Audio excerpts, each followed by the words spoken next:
How are we going to check our device? So first of all, sa pag-login pa lang, dapat alam na natin kung may problema or wala yung internet natin. So, punta tayo dito sa more.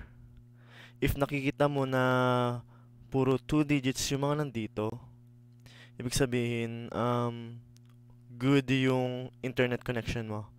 So, pag 3 digits yan, kagaya nito, or nagpula na siya, so ibig sabihin may problema sa internet mo, pwede mong i-reset yung router mo or gumamit ka na ng pang-backup. Then, kapag maglalogin ka, make sure to choose the fastest server. Then, log in. Next, punta tayo sa settings. Then, device testing. Bago tayo magsimula ng klase, kailangan natin i-check yung device natin.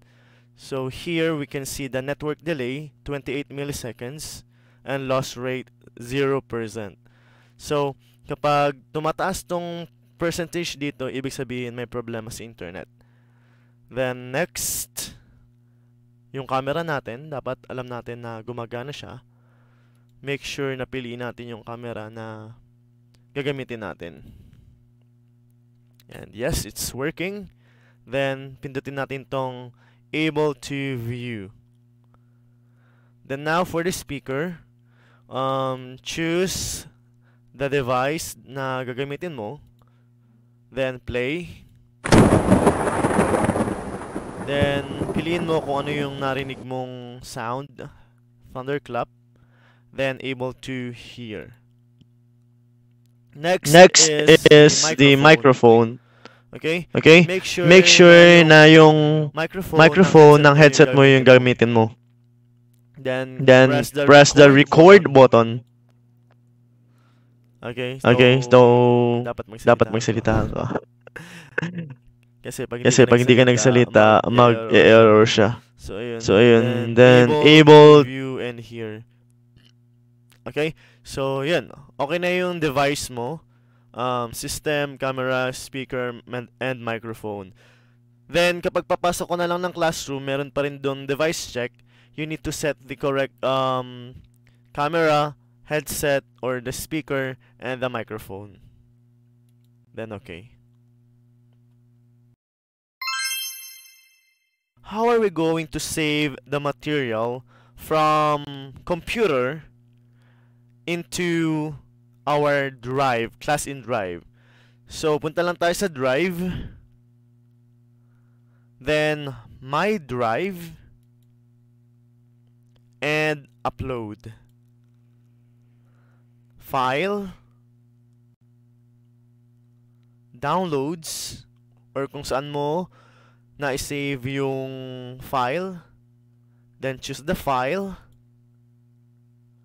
And open. Then, wait natin mag-upload siya, converting.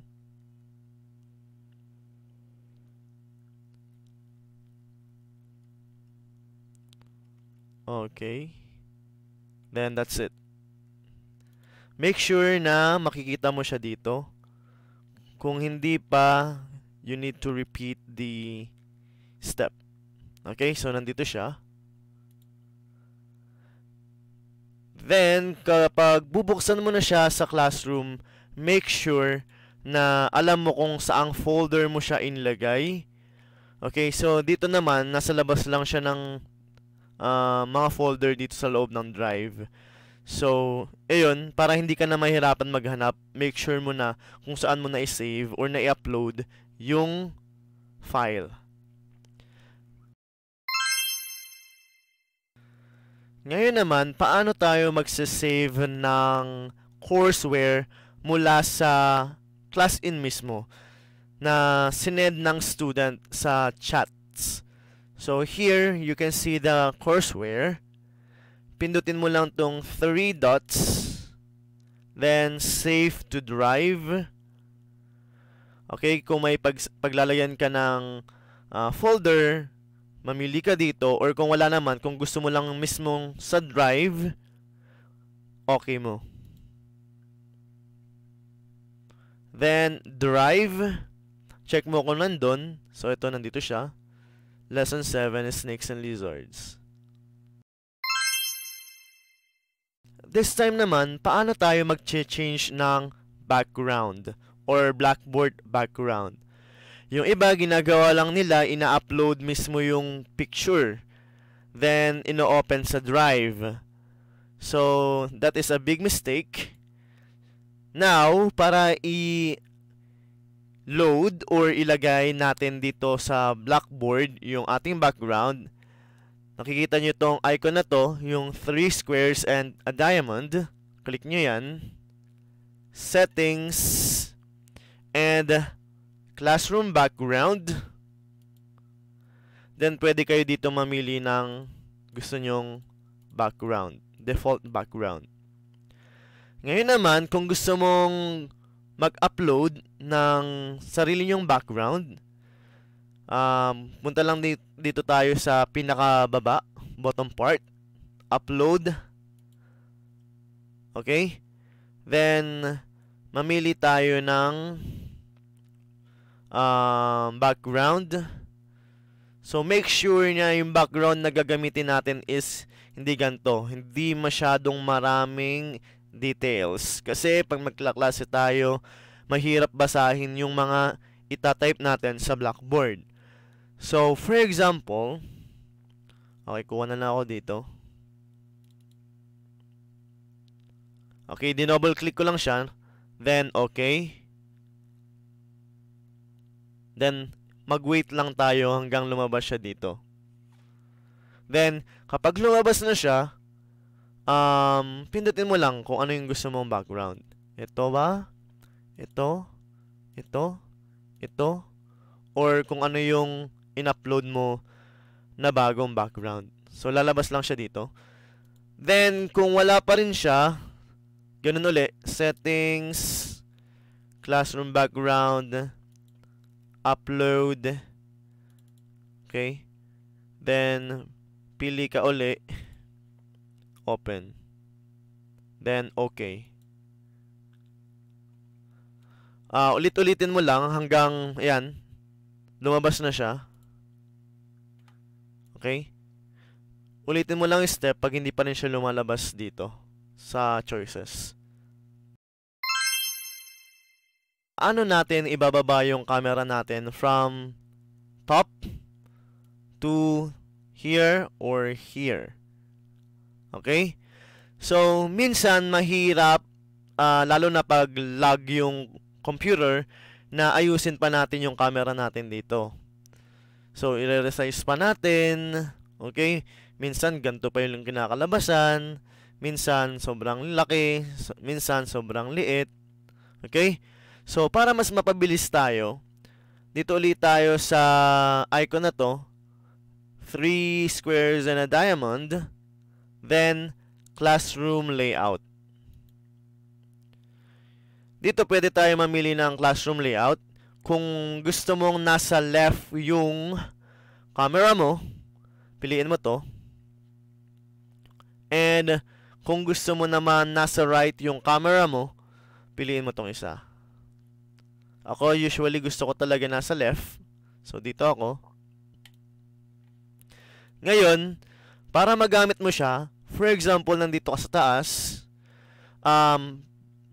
press mo yung shift button sa or shift key sa keyboard mo, then click using your mouse.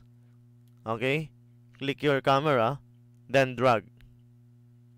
Hold the click. Hold your mouse, okay? Then pili ka kung saan mo siya ilalagay. Then release. Okay, one more time. Again, from the top. Okay, press the shift button or key. Then, sa mouse mo, left click. Okay, left click. Okay, then drag your camera. Then, pili ka kung saan mo ilalagay. Dito, dito, or dito. Then, release. or lipat mo dito, release. Kailangan naka-hold yung shift and naka-hold yung left click ng mouse. Okay, now, paano tayo mag-open ng courseware sa loob ng classroom? So, itong cloud na to, this is the drive icon. So, click mo yan. Then, make sure nandito ka sa My Drive. Kasi pag nasa home ka, medyo maliligaw ka, mahirap maghanap. So, dito ka sa My Drive. Then, piliin mo yung na-upload mo or kinuha mong courseware ni student. Then, click.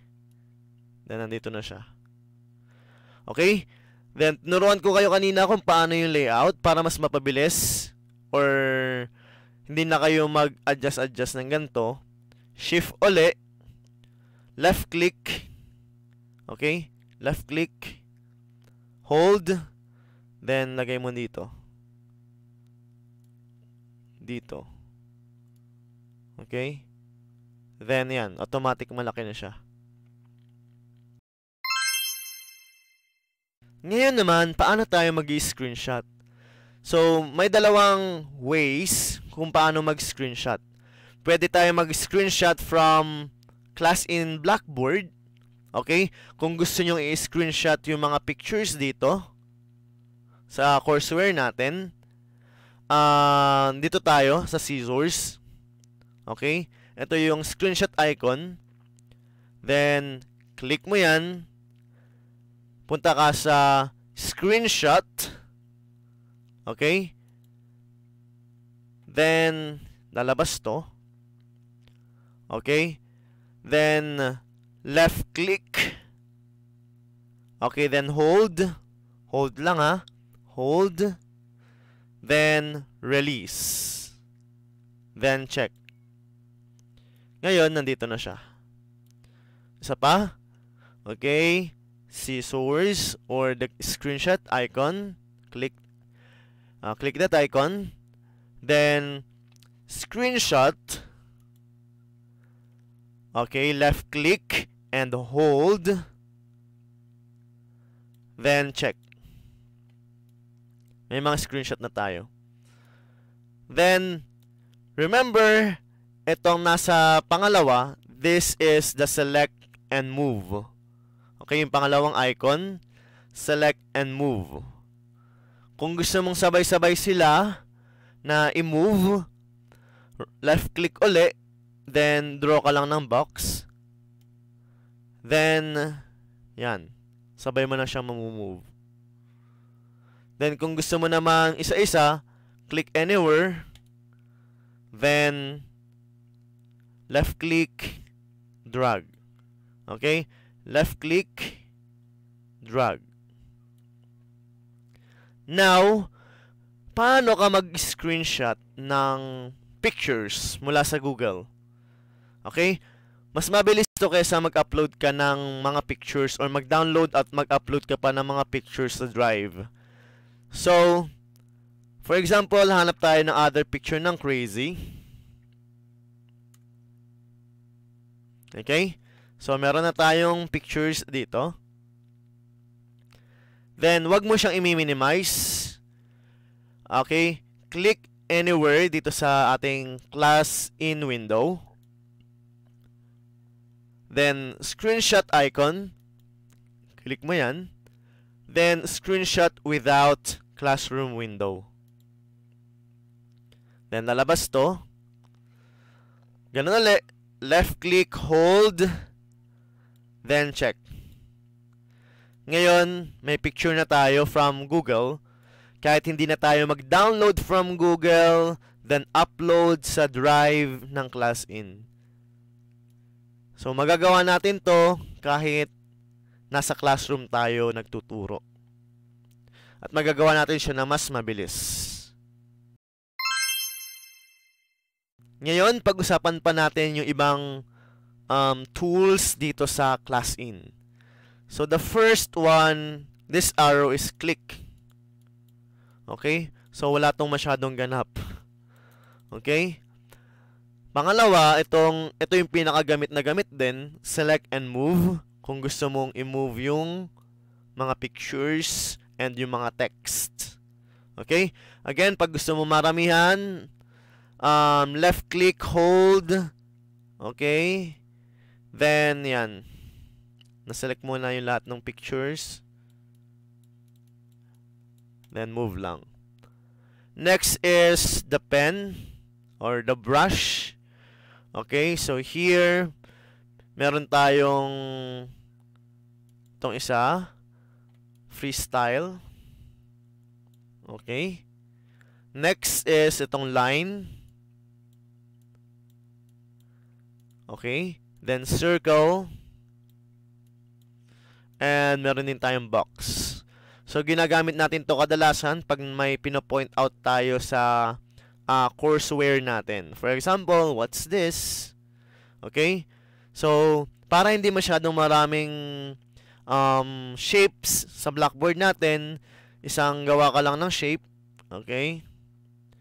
Then, itong select and move. Click mo yan.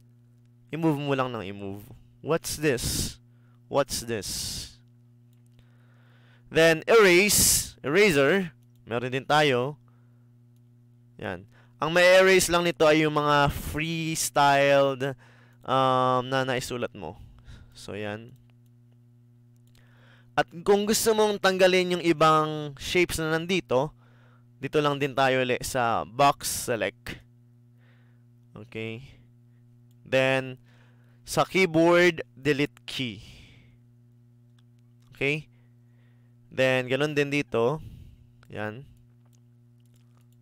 Or, meron din naman dito na icon or delete icon. Yan. Delete. Delete. Then, other than that, meron tayong text. Pag kailangan natin mag-type. Okay? Size.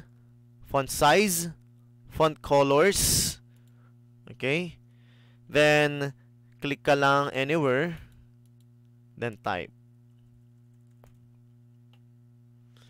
Ngayon, meron din ditong itong isang to.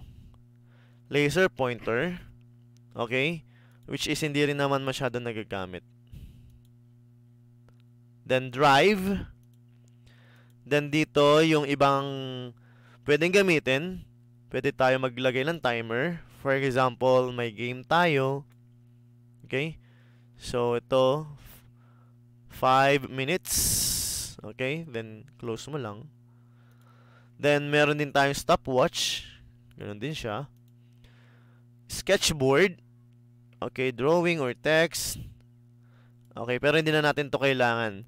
Kasi pwede na natin mismong gamitin yung board as blackboard. Then, itong iba naman, hindi na naman natin to masyadong nagagamit. Okay? So, meron ding mini blackboard dito. Which is hindi naman masyadong kailangan din. Okay? So, close na natin. Then, chat box. Okay?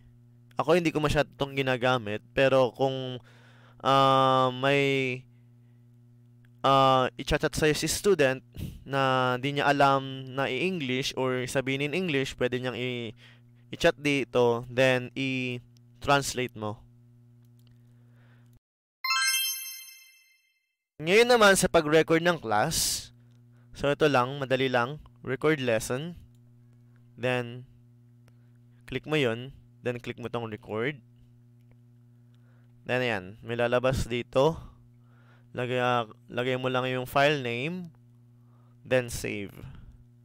Then kapag nagkulay green na siya, ibig sabihin nagre-recording na siya. Okay, nagre-record na siya. Then para i-stop mo, okay, click mo ulit yung icon, then yes.